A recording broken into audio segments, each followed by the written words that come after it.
Hello students, welcome to core classes.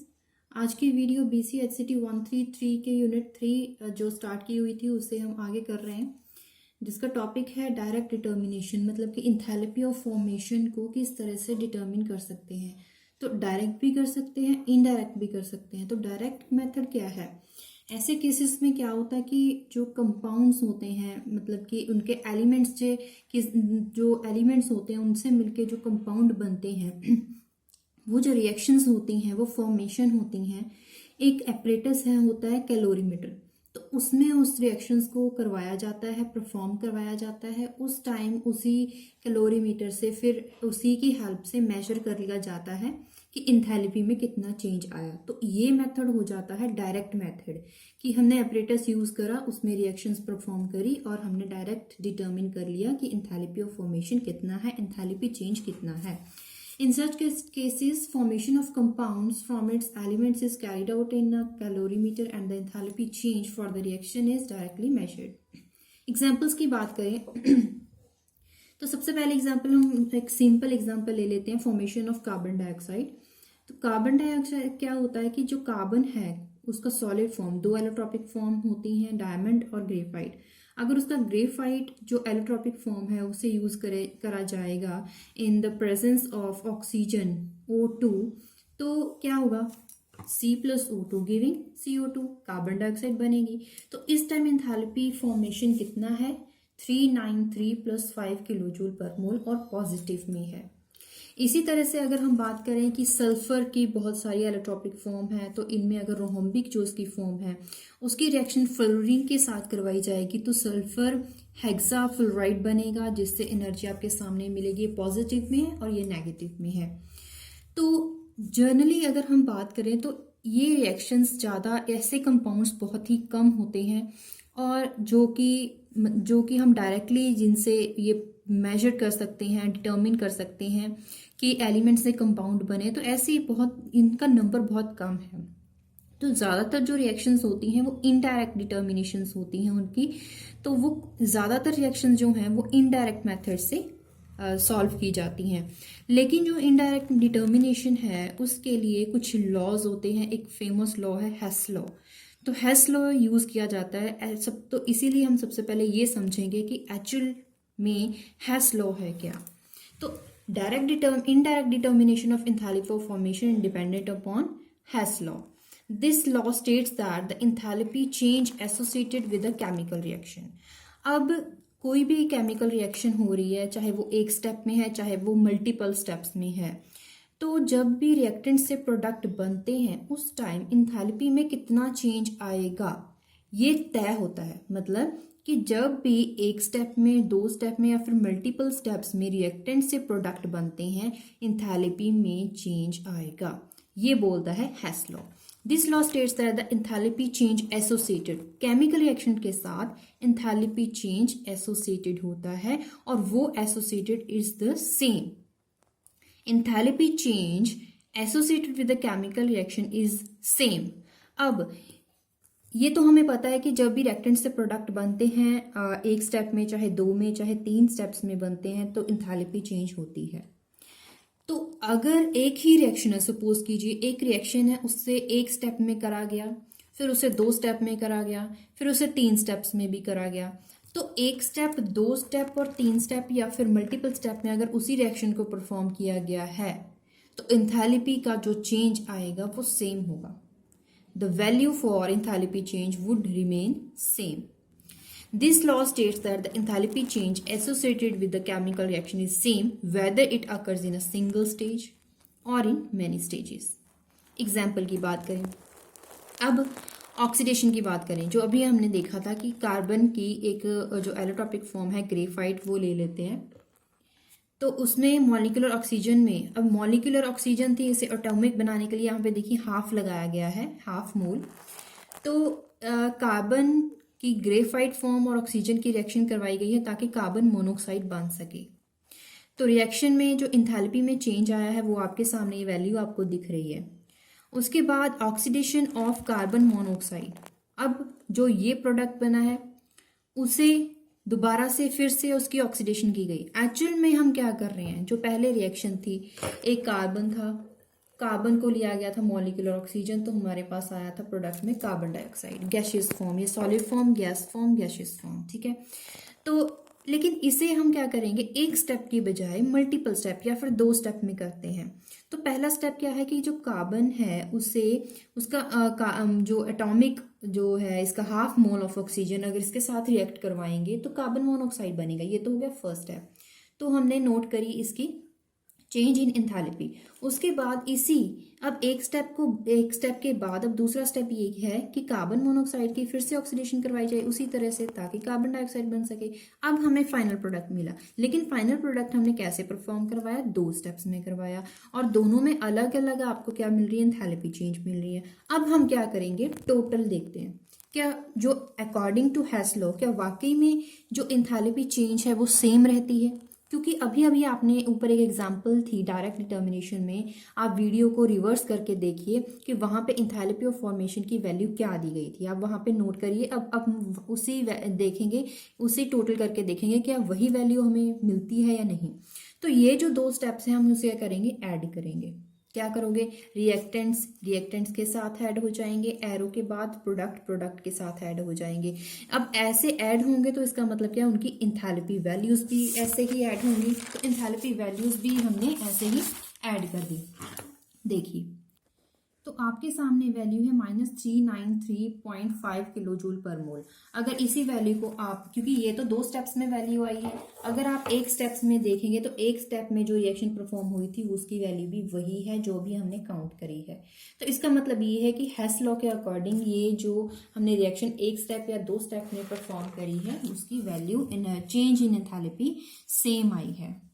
तो next topic है enthalpy changes in combustion reaction. You know well what are combustion reaction. तो enthalpy change का मतलब क्या है, तो कंबर्जन रिएक्शंस में होने वाली changes in enthalpies known as enthalpy change in combustion reaction. लेकिन डेफिनेशन भी समझ लें, standard enthalpy of combustion of a compound, it is defined as the enthalpy change with complete combustion of.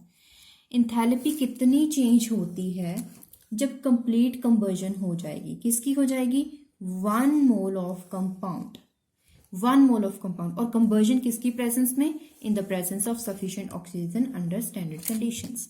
तो कहने का मतलब क्या हुआ कि कंप्लीट कंबर्जन हो, किसकी हो, 1 मोल ऑफ कंपाउंड, लेकिन कंवर्जन किसकी प्रेजेंस में, सफिशिएंट ऑक्सीजन की प्रेजेंस में, जब बाकी सारी कंडीशंस स्टैंडर्ड कंडीशंस होंगी। उस टाइम जो एंथैल्पी चेंज होगी उसे हम बोल पाएंगे कि एंथैल्पी कितनी चेंज हुई है जब हमने कंडीशन स्टैंडर्ड रखी थी कंबर्जन रिएक्शंस में, in the presence of sufficient oxygen, मतलब कि supply of oxygen would be sufficient. तो एग्जाम्पल के साथ कैसे समझें, वही रिएक्शन ले लेते हैं। जैसे कि फर्स्ट एग्जाम्पल थी, फर्स्ट रिएक्शन है कार्बन जिसकी ग्रेफाइट एलोट्रोपिक फॉर्म है, ऑक्सीजन के साथ रिएक्ट करा और कार्बन डाइऑक्साइड बना। तो इसमें क्या है, कंप्लीट सप्लाई करी गई है, सफिशिएंट सप्लाई है ताकि कार्बन की कंबर्जन हो सके और कार्बन डाइऑक्साइड बन सके। ऐसे ethanol in the presence of sufficient amount of oxygen, sufficient supply of oxygen, जिससे कार्बन डाइऑक्साइड और वाटर हमें मिला, कार्बन डाइऑक्साइड गैसियस फॉर्म में, वाटर लिक्विड की फॉर्म में। अब एक ये तो थी एग्जाम्पल जिसमें क्या है कि compounds carrying carbon, hydrogen, oxygen. अब कुछ ऐसे कंपाउंड ले लें जिसमें नाइट्रोजन होता है। क्यों, क्योंकि नाइट्रोजन जहाँ पे होता है वहाँ पे जो गैसेस होंगी वो नाइट्रोजन गैस लिबरेट हो सकती है। तो देखिए एग्जाम्पल हम ले रहे हैं यूरिया हमने यहाँ पे लिया है और इसकी हमने कंबर्जन करवाई जिससे कार्बन डाइऑक्साइड, वाटर और नाइट्रोजन गैस लिबरेट हुई है। This is also an example of enthalpy change in combustion reaction. ऐसे मिथाइल क्लोराइड ऑक्सीजन के साथ रिएक्ट करा और आपके सामने HCl एक्वस फॉर्म में, कार्बन डाइऑक्साइड गैसेस की फॉर्म में, वाटर लिक्विड की फॉर्म में आपको मिला। अब ये थी कि एंथैल्पी चेंज कितनी हुई, क्योंकि हम एंथैल्पी चेंज पढ़ रहे हैं। तो एंथैल्पी चेंज कैसे हम मेजर करें, सबसे पहले हमने ये पढ़ा, डायरेक्ट मेथड भी है, इनडायरेक्ट मेथड भी है। तो उसके बाद इनडायरेक्ट मेथड में हमने हेस लॉ पढ़ा। फिर हमने देखा एंथैल्पी चेंज कितनी है अगर कंबर्जन रिएक्शन करवाई जाए। अब हम देखेंगे एंथैल्पी चेंज कितना होता है अगर किसमें, डाइल्यूशन में या फिर डिसोल्यूशन में। तो ऐसे जो इंथैलेपीज होती हैं उससे हम बोलेंगे इंटेग्रल इंथैलेपीज ऑफ सोल्यूशन। क्यों हम ऐसे बोल रहे हैं? इंटेग्रल का मतलब है स्टेप बाय स्टेप। एक ही रिएक्शन को, मतलब रिएक्शन अचीव करने के लिए, एक वैल्यू अचीव करने के लिए हमने कितने नंबर ऑफ स्टेप्स में हम पास आउट हुए हैं, हमने रिएक्शन को कितने नंबर ऑफ प्रोसेसेस में पास आउट करवाया है, इसीलिए इसे बोलते हैं इंटेग्रल इंथैलेपी। इंटेग्रल वैल्यू हमें मिलेगी क्योंकि हम यहाँ पे बात करें डाइल्यूशन की। तो डाइल्यूशन कैसे होती है, यू नो वेल, क्योंकि लैब में आपने डाइल्यूशन करी होगी। आपने कंसनट्रेटेड सोल्यूशन बनाते हो तो वाटर में उस कंसनट्रेटेड सोल्यूशन को ड्रॉप वाइज ऐड करते हो, और क्योंकि आप एक मेजर करके नोन वैल्यू ऑफ जो एक्वस सोल्यूशन होता है वो आप उसमें ऐड करते हो कंसनट्रेटेड सोल्यूशन। तो डाइल्यूशन जो है आप इंक्रीज करते हो उसकी वैल्यू। पहले आपने 10 ml में यूज़ करा, फिर उसे डाइल्यूट करने के लिए 10 ml और डाल दिया, फिर 10 ml, मतलब नंबर ऑफ स्टेप्स में, ताकि इनफाइनाइट डाइल्यूशन हो सके। ऐसे ही इसी की वजह से हम यहाँ पे इसका नाम रख रहे हैं integral enthalpy of solution. Enthalpy change associated with the addition of specified amount of solute to a specified amount of solvent. मतलब कि इंथैलेपी चेंज कितनी हुई, क्योंकि हम डाइल्यूशन की बात कर रहे हैं। डाइल्यूशन कैसे होती है कि जो सोल्यूट होता है, सोल्यूट में सॉल्वेंट को कितना ऐड करा जाएगा, मतलब कि सॉल्वेंट में सोल्यूट को कितना ऐड करा जाए ताकि उसकी डाइल्यूशन इंक्रीज या डिक्रीज कर सके, उसमें इंथैलेपी चेंज कितनी आती है, उसे हम बोलते हैं integral enthalpy change in the dilution. For example हमने क्या करा, HCl यूज करा जिसमें हमने वाटर ऐड करा और इंथैलेपी चेंज की हमें वैल्यू मिली। Just an example. This reaction is also known as integral enthalpy of solution for dissolution of 1 mole of HCl in 5 mole of water. 1 mole of HCl in 5 moles of water. कैसे देखिए, सबसे पहले HCl लिया, 10 aqueous, मतलब कि water है यहाँ पे, 10 मोल्स लिए, तो हमारे पास इतनी value I change in enthalpy. उसके बाद 10 की बजाय हमने 25 उसका अमाउंट लिया। आप ले सकते हैं फॉर एग्जांपल 25 ml ले लिया, सॉरी 25 मोल्स ले लिए, 25 मोल्स लिए, उसके बाद 40 मोल्स लिए, फिर 100, फिर 200, फिर इनफाइनाइट। तो इनफाइनाइट जो हमारे पास एक वैल्यू मिली है आपके पास, ये कब, जब इनफाइनाइट डाइल्यूशन हुआ। तो ये जो नंबर ऑफ स्टेप 1 2 3 4 5 6, ये जो नंबर ऑफ स्टेप्स थे, इसमें हमने क्या देखा और ये रिएक्शंस क्यों हमने लिखी, इससे क्या शो होता है कि जितना हम जो सॉल्वेंट है, सोल्यूट, जो जितना ज़्यादा से ज़्यादा हम सॉल्वेंट ऐड कर रहे हैं सोल्यूट में, तो उससे क्या होता है कि जो इंथैलेपी चेंज है या फिर इंटेग्रल इंथैलेपी है, उसकी एक लिमिटिंग वैल्यू हमें मिलती है। लिमिटिंग वैल्यू, अब आप पूछोगे कि लिमिटिंग वैल्यू क्या होती है। जब इनफाइनाइट डाइल्यूशन हो जाती है उस टाइम जो चेंज इन इंथैलेपी होती है, हम उसे बोलते हैं लिमिटिंग वैल्यू। किसकी? इंथैलेपी चेंज की लिमिटिंग वैल्यू। तो हमने क्या करा, यहाँ पे नंबर ऑफ स्टेप्स आपने देखा, डाइल्यूशन जब तक इनफाइनाइट डाइल्यूशन में हमें जो मिली change in enthalpy which is known as limiting value, and the limiting value of this reaction is given at infinite dilution, which is given in the box. हमने पढ़ा कि डाइल्यूशन में, कंबर्शन में enthalpy change होती है, कैसे होती हैं, कितनी चेंज होती हैं और क्या होता है। लेकिन ये जो इंथैलेपी चेंज होता है वो किस चीज़ पे डिपेंड करता है? क्या वो टेम्परेचर पे डिपेंड करता है? ये देखने के लिए हम एक इक्वेशन यूज़ करेंगे जिससे बोलते हैं Kirchhoff's equation. Kirchhoff's equation, the enthalpy of reaction at a desired temperature can be obtained from the enthalpy of reaction at some other temperature by using Kirchhoff's equation. Now what is Kirchhoff equation? इसकी हम derivation करेंगे। हम सबसे पहले ये देख लेंगे कोई भी रिएक्टेंट है वो हमें प्रोडक्ट दे रहा, तो इंथैलेपी चेंज क्या होता है? Change in energy in product minus reactant is known as change in enthalpy. अब हम क्या करेंगे, दोनों तरफ, अब क्योंकि हम टेम्परेचर डिपेंडेंस देख रहे हैं इसीलिए हम दोनों तरफ जो डिफरेंशिएशन करेंगे वो करेंगे विद रिस्पेक्ट टू टेम्परेचर, मतलब कि कैपिटल टी। क्योंकि इसका एक एक बात का रीज़न है, एक एक टर्म का रीज़न है। क्योंकि यहाँ पे आप पूछोगे कि टी ही क्यों लिया, क्योंकि हम देख रहे हैं टेम्परेचर डिपेंडेंस। टेम्परेचर डिपेंडेंस देखने के लिए हम टेम्परेचर टर्म जो है वो यूज़ करेंगे। तो चेंज इन टेम्परेचर क्या देखेंगे, क्या करोगे, जो ये इक्वेशन है इसे क्या करोगे, differentiate with respect to capital T. तो d by d T, d by d T, d by d T. आपने पढ़ा होगा कि d by d T of H naught या फिर d H by d T क्या होता है, specific heat at constant pressure. वही यहाँ पे हमने लिखा। इसका मतलब ये हुआ कि अगर प्रोडक्ट के लिए है तो हम उसे बोलेंगे सीपी नॉट फॉर प्रोडक्ट, इसे बोलेंगे हम सीपी नॉट फॉर रिएक्टेंट्स। वही हमने यहाँ पे लिखा। अब सीपी प्रोडक्ट माइनस रिएक्टेंट क्या होता है, चेंज इन सीपी वैल्यू, तो इसीलिए हमने यहाँ पे एक टर्म यूज करी डेल्टा। लेकिन ये जो इक्वेशन यहाँ पे इक्वेशन लिखी गई है इसे डिफरेंशियल फॉर्म में भी लिख सकते हैं। कैसे, ये जो डी टी टर्म है उसे हम राइट हैंड साइड ले आते हैं। उसके बाद अब हमें डी डी हटाना है, उसके लिए हम क्या करेंगे, हम करेंगे डिफरेंशिएशन, इंटेग्रेशन करेंगे, integrating the above equation with respect to T temperature from limit T1 to T2। तो लेफ्ट हैंड साइड हमने क्या करा, T1 टू T2, और यहाँ पे हम दोनों side T1 to T2 limiting value ले लेंगे और उसके बाद हम इसकी इंटेग्रेशन करेंगे। इंटेग्रेशन करा delta H not T2 minus delta H not T1 और delta CP not T2 minus T1, और इसे रीअरेंज करेंगे। मतलब क्या करेंगे, इस टर्म को राइट हैंड साइड ले आएंगे। तो ये जो इक्वेशन बनेगी, this equation is known as Kirchhoff's equation. तो डेरिवेशन है, इंपॉर्टेंट हो सकती है, एक बार आप ट्राई जरूर कीजिएगा। Next topic is bond enthalpies. Bond enthalpies क्या होता है, enthalpy to break the bond, amount of energy required to break the covalent bonds in a 1 mole of gaseous diatomic molecule। एक diatomic molecule होगा, gaseous form में होगा, उसका 1 mole break करने के लिए 1 mole diatomic molecule का covalent bond को break करने के लिए कितना amount of energy required है, it is known as bond enthalpies। For example, diatomic molecule hydrogen है, अब इसे एटॉमिक में चेंज करना है, एटम में एटॉमिक फॉर्म में चेंज करने के लिए इसका जो कोवेलेंट बॉन्ड है इसे तोड़ना पड़ेगा। तोड़ने के लिए इतनी अमाउंट, इतना बॉन्ड इंथैलेपी चाहिए होगा। ऑक्सीजन के लिए दिखा हुआ है, नाइट्रोजन क्लोरीन के लिए आपके सामने वैल्यूज है। लेकिन ये सारे के सारे क्या है, होमोन्यूक्लियर डायटोमिक मॉलिक्यूल्स। लेकिन हेटेरोन्यूक्लियर डायटोमिक मॉलिक्यूल्स भी आपके सामने रख रहे हैं, जैसे कि HCl का कोवलेंट बॉन्ड तोड़ने के लिए H और Cl में चेंज करने के लिए इतना बॉन्ड इंथैलेपी रिक्वायर्ड है।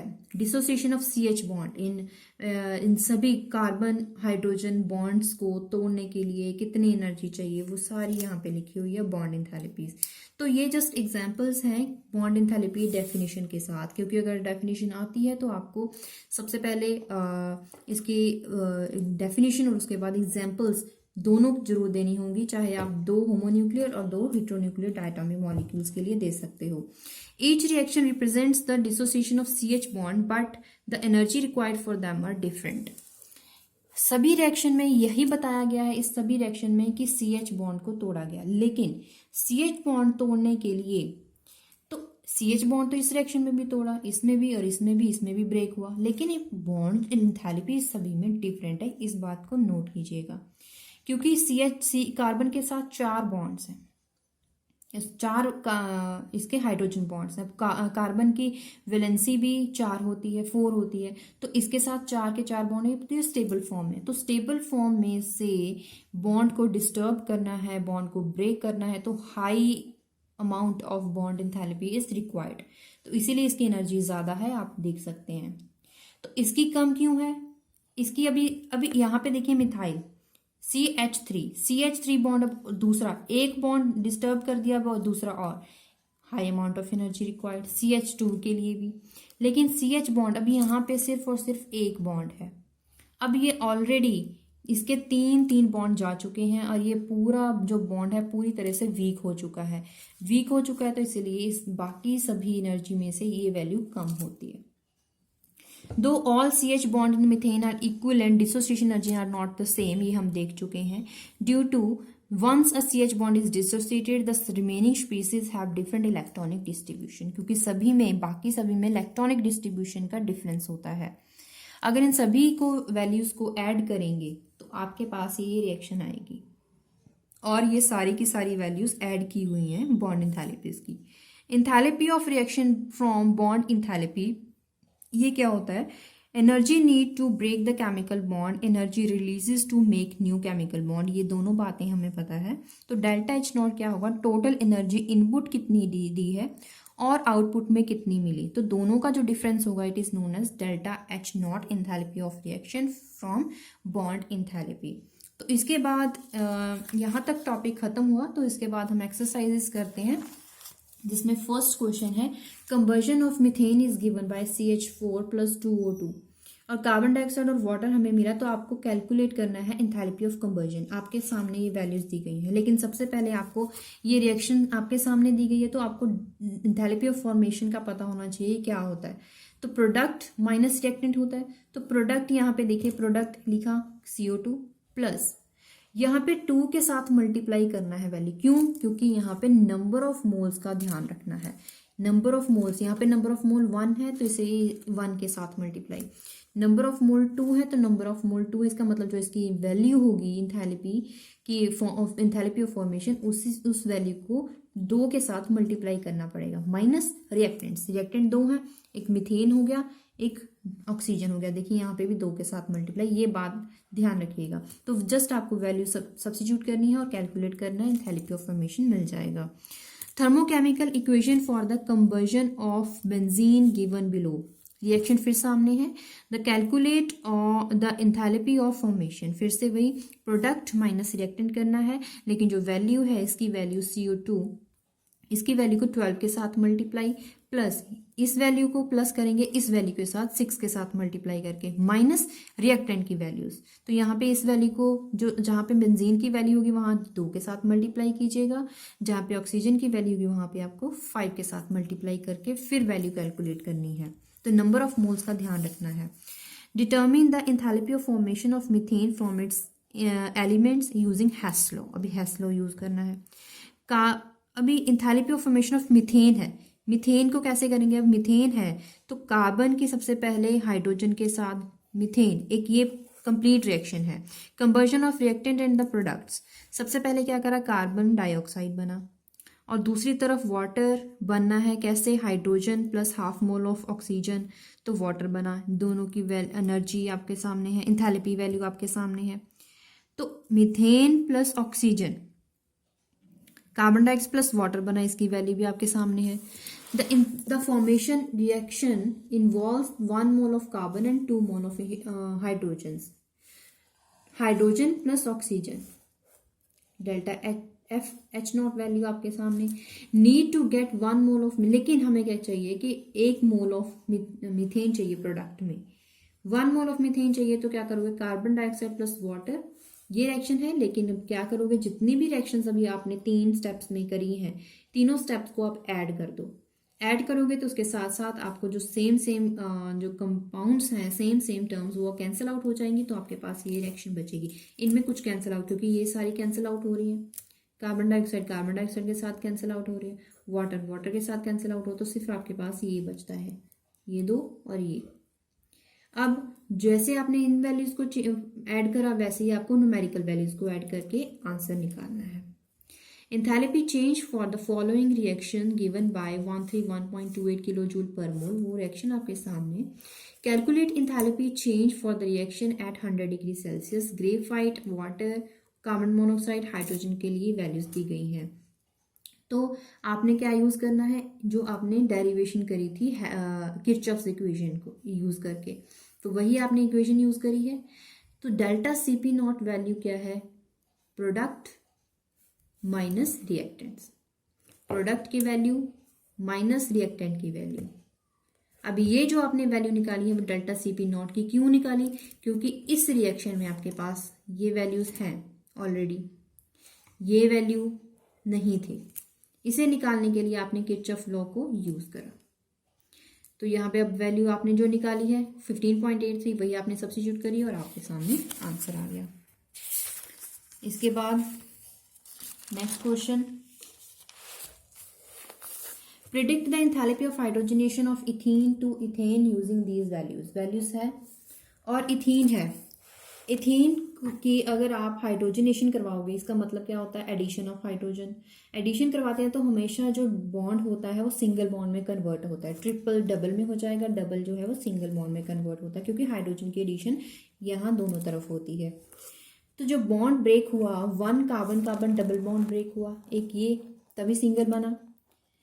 4 कार्बन हाइड्रोजन, 1 हाइड्रोजन हाइड्रोजन, क्योंकि ये हाइड्रोजन बॉन्ड ब्रेक हुआ तभी दोनों तरफ लगे। बॉन्ड बने कौन कौन से, कार्बन कार्बन सिंगल बॉन्ड बना, बाकी 1 2 3 4 5 6 CH बॉन्ड बने। तो ये आपने देख लिया। Energy spend on breaking bond वो अलग से निकाल लीजिए प्लस करके।